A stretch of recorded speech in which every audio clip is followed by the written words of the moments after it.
There's been an increase in violence along the Gaza-Israel border over the last week, so much so that the United Nations Special Coordinator here in the Middle East, Robert Seri, has had to call on both sides to show restraint.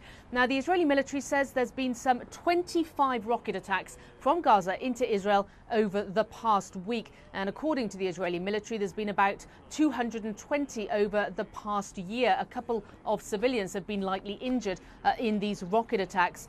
And also going the other way, there's been an increase in the number of Israeli airstrikes on targets in Gaza. At least one civilian has been injured there as well. 5 Palestinian militants and a number more, 5 have been killed, a number more have been injured over the past week. And there are concerns that this increase in tension could continue. Now, we know from the Chief of Staff, Gabi Ashkenazi here in Israel, that he has spoken to the Israeli parliament and called the situation potentially, quote, fragile and explosive, end quote. He also talked about a new anti-tank missile that he believes that Palestinian militants have.